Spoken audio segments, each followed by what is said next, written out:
to me, the mentality is a really simple one in the sense that the confidence comes from preparation. So when the game's on the line, I'm not asking myself to do something that I haven't done thousands of times before, right? So when I prepare, I know what I'm capable of doing, I know what I'm comfortable doing, and I know what I'm not comfortable doing. Right? And so in those moments, if it looks like I'm ice cold or not nervous, it's because I've done it thousands of times before. So what's one more time? Right? So that leads me to talk about a lot of this Kobe tour this year in Asia is we reiterate the Mamba mentality. Can you talk a little bit about what the Mamba mentality is? Because that's something that's been developing over, I don't want to say 20 years, it's been developing for 35 years, right? Since you were a little kid, that Mamba mentality, because you didn't start working when you got to the NBA. You started working when you were at Lower Merion, when you were in Italy, when you were 5, when you were playing Nerf basketball, right? So talk about the development of the Mamba mentality, the pillars, the 5 pillars of this Mamba mentality, and then we'll kind of break it down. Well, I mean, overall, the idea is a very simple one, and the Mamba mentality simply means trying to be the best version of yourself. That's what the mentality means. It means every day, you're trying to become better. And it's a constant quest. It's an infinite quest.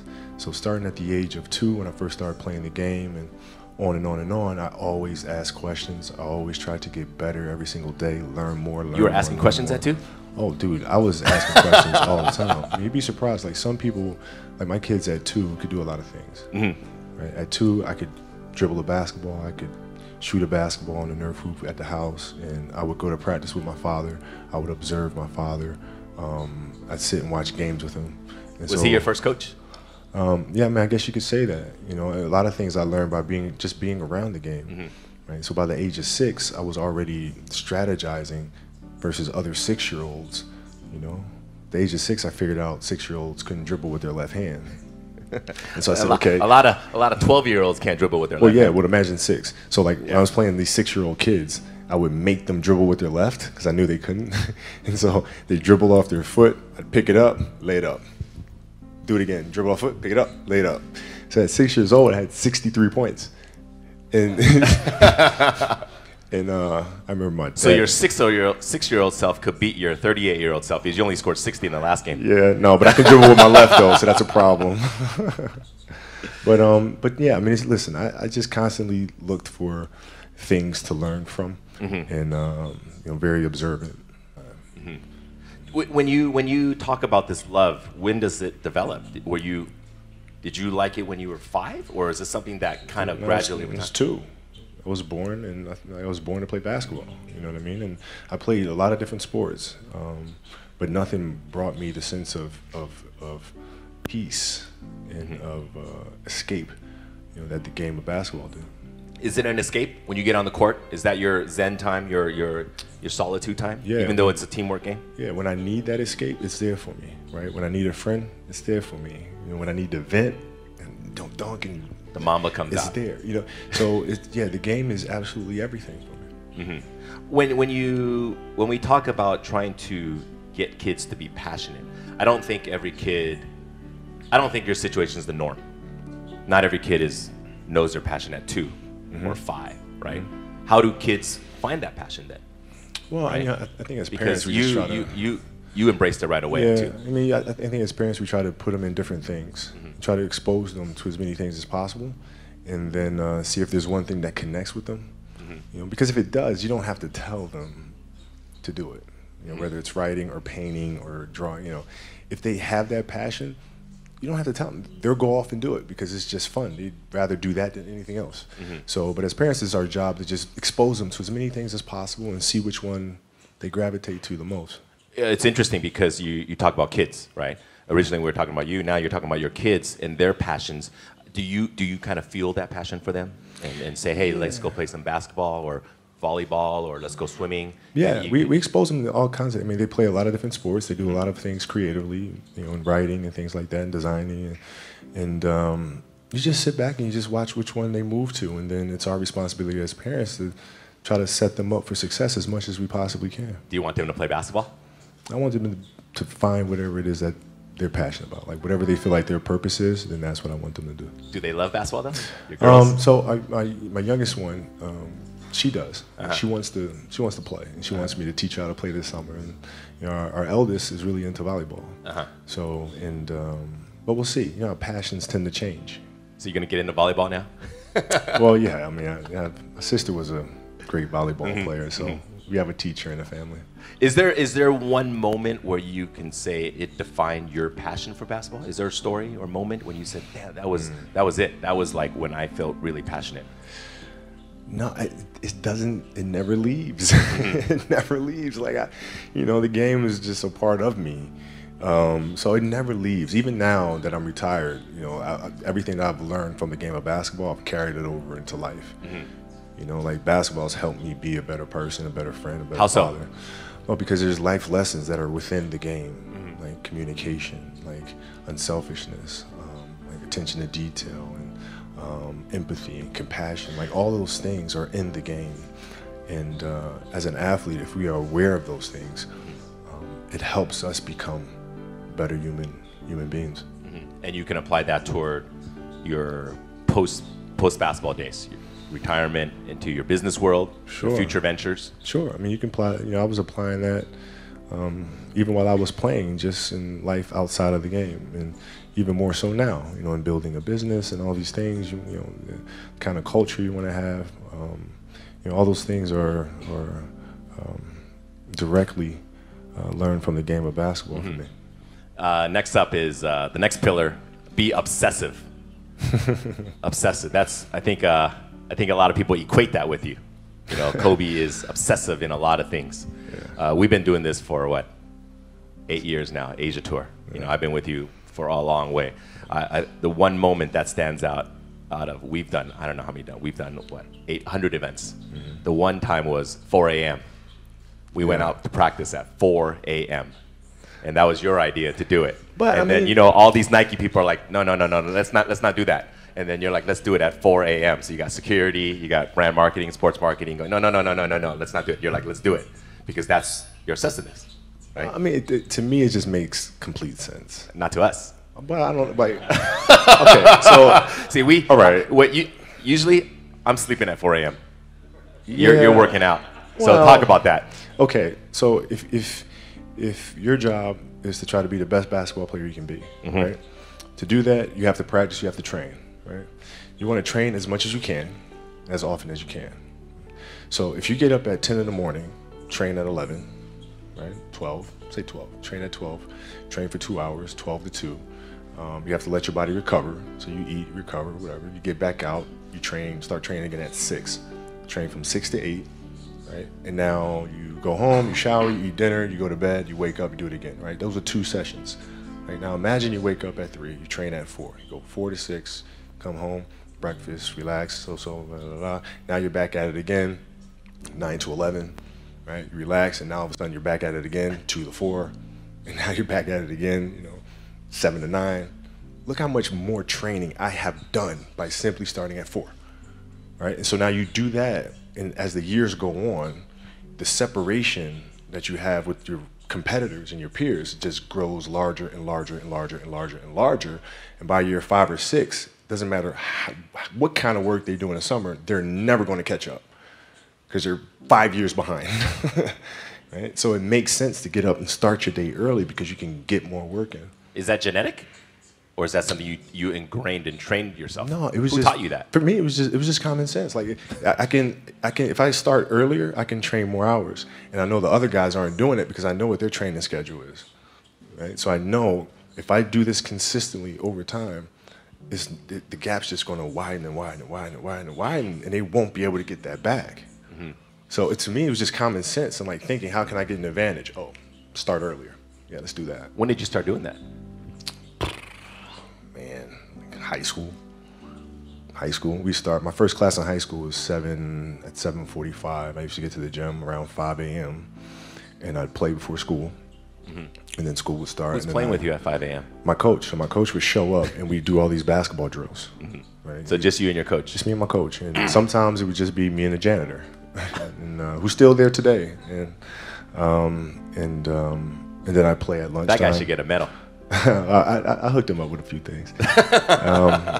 But I play during lunch and then practice after, and then go home, do my schoolwork, and then watch a bunch of game film and games on TV and study film. Was that the only thing you've been obsessed about, basketball?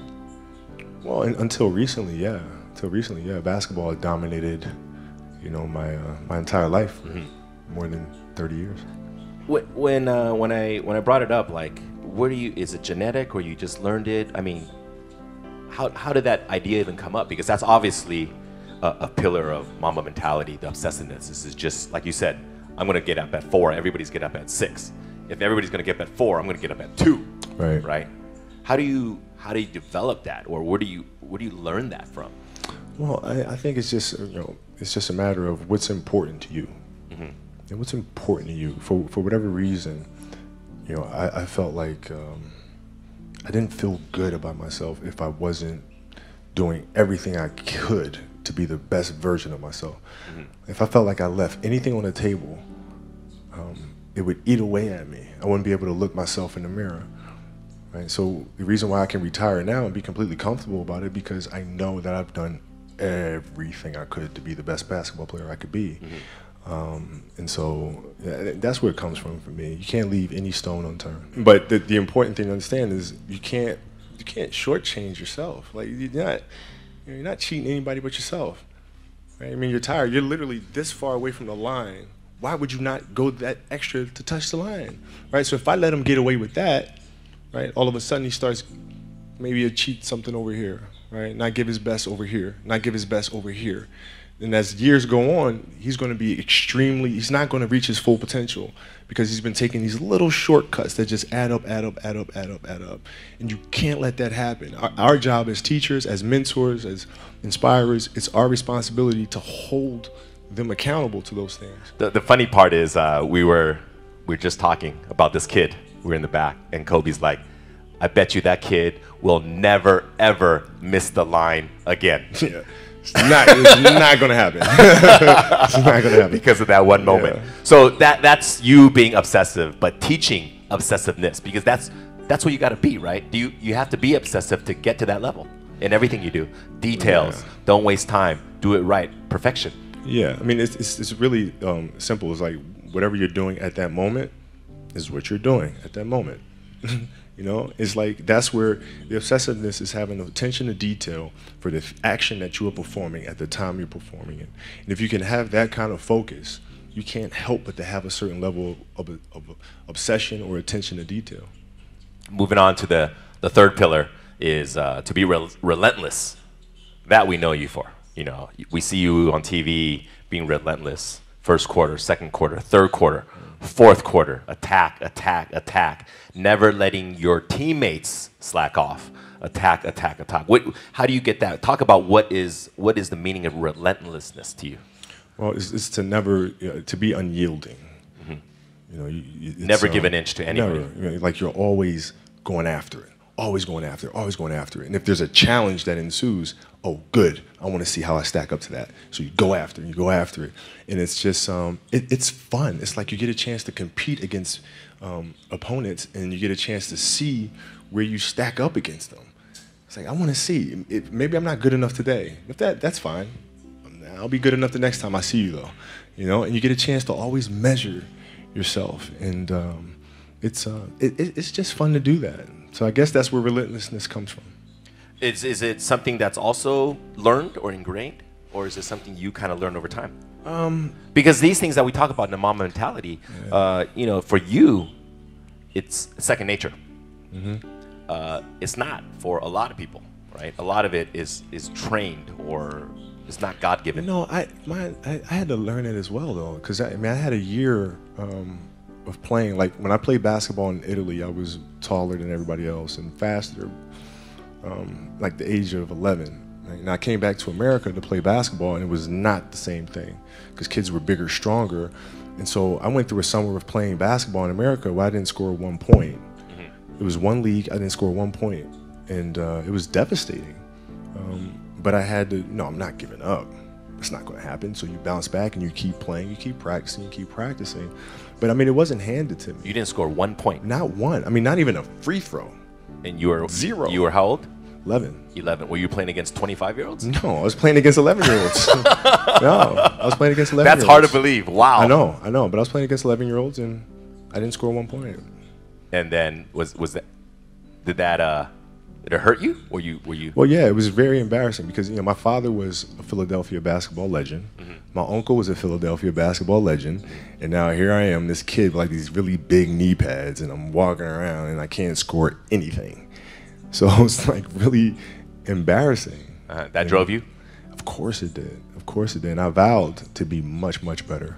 So you live for those moments where you're embarrassed, when you're down, people kick you, don't let you score. Those are the moments that drive you. Well, I mean, those are the moments that occur, right? So whatever moments occur, good, bad, or indifferent, I can use those moments to propel me forward, use those as fuel to help me be a better player. Is there a moment in your NBA career where you felt like you didn't hit that mark and that was a huge transition for you? Yeah, I always felt like I missed marks in the league. What were some of the down moments for you in basketball? Well, losing to the Celtics in the finals in 2008, I mean, that was tough. Oh, that hurt me too. Yeah, I mean, it was brutal. And I remember at night in the hotel room after we lost, just thinking to myself, I might never win another championship. Like, I might have just, like, this is it. It's too hard to get back here. Maybe it's not in the cards to win another one. And so I go through that night of being mad. And then the next morning I wake up and I start thinking, nah, I gotta fix this. So where did it go wrong? Why did we lose? Right? We weren't tough enough. Okay, we weren't tough enough. Whose responsibility is that to make the team tough? It's mine. All right, so now I have to start figuring out how I'm gonna lead this team differently so to make sure that when we get to the finals the next time, we're tough and ready for this challenge. And that's how you bounce back from those moments. That was 2008. 2008. Right? 2008 against the Celtics, and I mean, all of Laker Nation was hurt especially because it was against the Celtics. Right. It was painful. Celtics. You can't lose. Celtics. Come on. God. Celtics. Well, yeah. Because also that was their like 17th, right? Yeah. For their organization and the Lakers. We don't talk about that. Yeah. And then you bounce back the next year against Orlando. Orlando, right? beat Orlando, and then got our revenge against the Celtics in 2010. Did beating the Celtics feel better than beating Orlando? Oh yeah. Oh yeah. Yes, yeah, oh yeah. I mean, I grew up such a Lakers fan, and so like the Lakers and Celtics rivalry. You just hate them. Everything. Yeah. Oh, like, you hate them. We can't. There's just no way I can be on a Lakers team that loses to the Celtics twice. No. It's a funny thing because in Asia, me being here in Asia too, a lot of fans are fans of a player, and they love that player, and subsequently they love that team that player plays for. But growing up in the States, if you grew up in Philly, you were a Sixers fan, right? And then if you grew up in LA, you were a Lakers fan. Right. You were also a Dodgers fan, and at the time you were a Rams fan. You affiliated with your city, right? And then the city that you hated was your arch enemy. So right. if you're a Laker fan, you just hate the Celtics, and you hate every team. Yeah. Every team that loses them, you root for every team against the Celtics. No question. Yeah.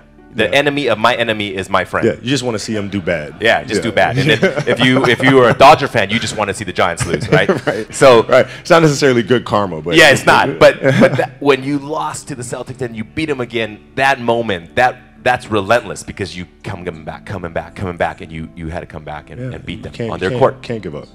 And then was that a big moment for you beating the Celtics? It was huge, because I've seen us as a team grow so much from 2008.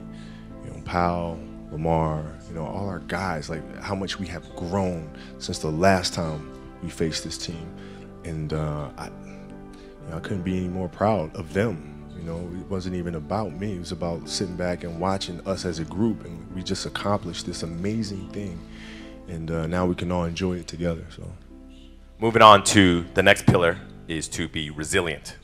I remember this time last year you came and we did a premiere for a movie you did, Muse, and a big part of that movie was talking about your injury and coming back to be resilient. Take us back to that day against Phoenix, right? When you injured your Achilles. It's Golden State. Oh, it was hard, man. Because the Achilles injury is the worst injury for an athlete. It's like the worst. It's like the kiss of death. And when I ruptured my Achilles, I knew what happened. I knew the severity of the injury, and I didn't know if I was going to come back from it.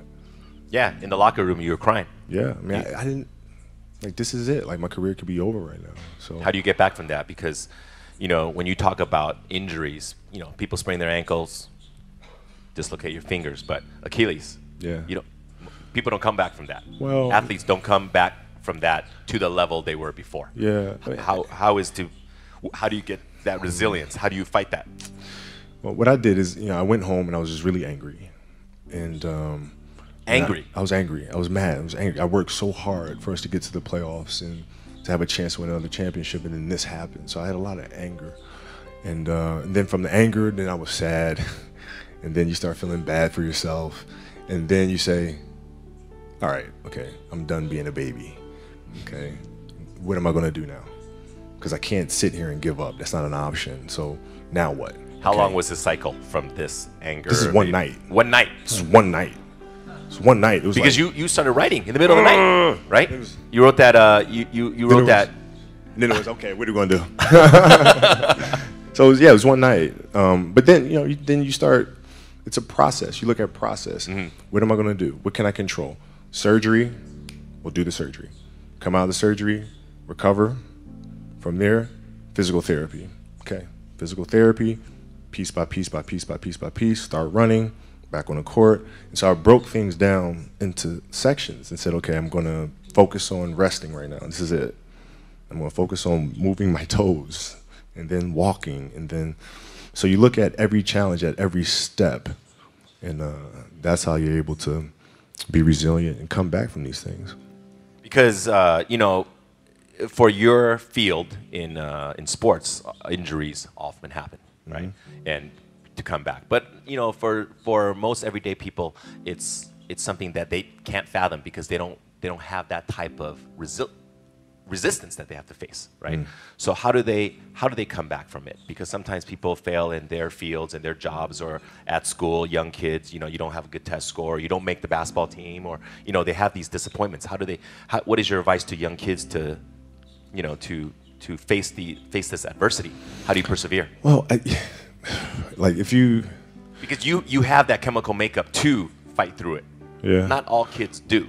But you every kid, every person has the ability to put one foot in front of the other. One step at a time. Right? So like if you're saying, okay, I'm going to climb Mount Everest, you're at the bottom of the mountain and you look up and you're going, I'm not going to climb Mount Everest, right? But if you break it down into sections and you just one foot in front of the other, one step at a time, next thing you know, you're at the top of the mountain. So the map, the plan is to set short-term goals. Yeah. And to get there, A to B, B to C, C to D. Coming back from my Achilles, I came back from the Achilles, and I was fine. And then the next year, I fractured my knee. Right? It's like, oh, here we go again. Come back from that next year, tear my shoulder. Here we go again. Right? But if I looked at those things in totality, it'd be depressing. But if I look at it as just the facts, this is it happened. Can't do anything about it. It happened. Now what are you gonna do? One step at a time. Achilles, knee, shoulder, any step of the way you said, screw it, forget it, done, no more. No. Never. No. Well, no. Why? Right? Because as time goes on, I'm sitting there, 70, 80 years old, and I'm going to be wondering if I could have come back from this injury. I don't want to wonder. I want to find out. We got to get to that 60-point game. I want to see, man. We got to get to that game. Yeah. If the critics are out there saying he's done, he'll never come back. Well, maybe you're right. Maybe you're not. But let's find out. We got to get there. We got to get there. Last one, to be fearless. That's something that I think every young adult, young kids, they face their fears, right? What does that mean to be fearless? Why is that such an important part of the Mamba mentality? Well, man, because I think the greatest fear that we face is ourselves. Actually, I think it's not anything that's external or anything that's superficial. I think the greatest fear you face is yourself, because we all have dreams, and it's very scary sometimes to accept the dream that you have, and it's scarier still to say, okay, I want that. It's scary. because you're afraid that if you put your heart and soul into it and you fail, then how are you going to feel about yourself, right? So being fearless means putting yourself out there and going for it. No matter what, go for it. Not for anybody else, but for yourself. When you got to the league, you were 18. Did you have any fears before getting there, or when you got there right away? Yeah, I mean, I had fears that everybody was going to be right. I made a poor choice, poor decision. Jump from high school to the NBA. And I wasn't going to amount to anything. So that was always in the back of my mind, for sure. Mm-hmm. And then, so out of these 5 pillars, which one do you think comes first? Being passionate, being fearless, relentless, resilient, or they just come together? This funny thing is, like, we created these separate pillars, but the reality is it's all one thing, because it all comes from within. It all comes from within us. We all experience these things at different stages and different points, different times. The key, I feel, is just to be aware of those moments as they occur. Right? You're aware of a certain fear or a certain obstacle or challenge, right? You're just aware of those things, and then from there you can navigate through them. But I look at them all as one connecting thing. Because I think being fearless, this last one sticks out in my mind a lot because, being in Asia, Asian kids, a lot of times they're a little bit more boxed in thought, in mentality, as opposed to Western kids. Western kids, a lot of the family, the environment, ever since a young age in school, it's preaching independence. Speak your thoughts, be creative, independent. A lot of that. It's also reiterated by teachers, principals, mothers and fathers, and aunts and uncles and coaches, is to bring name to yourself and to be independent, to be out there and go on your own. But in Asia, a lot of the cultures, whether it's Chinese, Japanese, Korean, it's don't go out there and do crazy things. Don't go out of your comfort zone. Make your family proud. Don't bring other people attention. Just do your thing, do it well, but don't bring attention. And I think a lot of kids are fearful of going out of this box, right? Is there advice for these kids? Because a lot of times it's a cultural difference. Sure. Right? How do they put themselves out there when? I think, listen, it's very simple. You have to dance beautifully in the box that you are comfortable dancing in, right? So like everybody's box is different. My box was to be extremely ambitious within the sport of basketball. Your box is different than mine, right? Every kid here has their own box, but it doesn't mean that your box isn't as beautiful as mine, right? Everybody has their own. It's your job to try to perfect it and make it as beautiful of a canvas as you can make it. And if you have done that, then you have lived a successful life. You have lived with Mamba mentality. Right? So it doesn't mean you have to go out here and do all of these crazy things. I'll have to be like this person or that person. No, what are you comfortable being? What is it that you want to do with your life? And once you have that, then you try to live it to the best of your ability. So, growing up in Italy and then moving on to Philadelphia and then to LA, obviously you talk about this box, right? So is that box constantly changing? Are you trying to get out of your comfort zone even when you were, first year in the NBA and then 10th year in the NBA and then even this year? Does that box, this metaphorical box you talk about, does that change? No, I never looked at it as like I'm just going to, try something completely crazy or like just go out of my box sort of thing. I just looked at it as I want to be one of the best basketball players who have ever played. That's the end goal.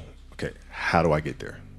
How do I get there? And every decision I made in my life was centered around the process of helping me eventually get there. You know what I'm saying? So I had that purpose. And once I had that purpose, every decision that I made was centered around that purpose. You think you got there? Looking back upon it now, 2 decades in the NBA, high school, Italy to high school, in Philadelphia to the NBA. You spent your whole career with one organization. To me, is your biggest accomplishment, to be with one team. Thank you. You look back upon it now. when you had your goals as a kid. You're 5 years old, you wanted to be in the NBA. And then when you're at Lower Merion in Philadelphia, and those dreams started to become, hey, I'm going to get there, right? And then you're in the NBA, you set goals for yourself. You talk about all the time. When you're young in the NBA, you set personal achievement goals. I'm going to win a game. I'm going to win a championship. I'm going to win the MVP. I'm going to win this. I'm going to win that. And then later on, you changed because you said, I'm just going to get better. And if I'm going to get a better left hand, I'm going to have a better three-pointer. I'm going to have a better free throw. Those other personal achievements come naturally. Now you're done. Played your final game, 60 points. You dropped it on Utah. Mamba out, right? Yeah. You look back upon it now. Where do you see yourself? Did you do everything you wanted to do? Did you become the best basketball player you can ever become? Well, Did you become the best? It's GOAT? It's weird. Like my vision of what my goal is changed drastically as I got older. So like as a kid, I said I want to be the best ever, right? And now you go through your life and everything you do is try to be the best ever, be the best ever, be the best ever. And as you get older, you start understanding that those things are very superficial things, right? And everybody has a different opinion about it. No matter what you do, I can win 20 championships. There's always an opinion on who's the best. Everybody has different opinions. And so I started really kind of understanding maybe that's not the important thing. Maybe the important thing is to, how do we as a team grow? How do I help my teammates be better? So that was the first change for me. And then as I got older still, it became more about how are you inspiring others, right, to find themselves. That is the ultimate championship. So won 5 championships, that's great. Another team won a championship this year. Team's gonna win a championship next year. Those things come and they go. But what stays is how do you use your passion and use that to inspire somebody else to create their passion, and then how can they pass that on to the next person? That is true success. So my goals have changed drastically from the time I was 6 years old to the time I was 17 to the time I was 25, and now sitting here at 37. So now you left the game of basketball. We're here in Shanghai. We're going to end our talk today because we've gone a little bit past our limit, but I think everybody is very happy to be here, and I think they learned a lot about the Mamba mentality, right? What's next, for you? Well, I mean, it's always teaching the game, right? Teaching the game through various ways. We do camps and clinics, we do those things, but also through storytelling, right? How can you share stories with the rest of the world that challenges them to look internally? And to learn things like process and learn how to navigate the sense of self and all these things. How can you infuse that into entertainment in a way that pushes our culture and our society forward? Those are the questions that I'm really, really intrigued by, and that's what we'll focus on. Ladies and gentlemen, one of the greatest of all time, Kobe Bryant. Thank you. Thanks so much.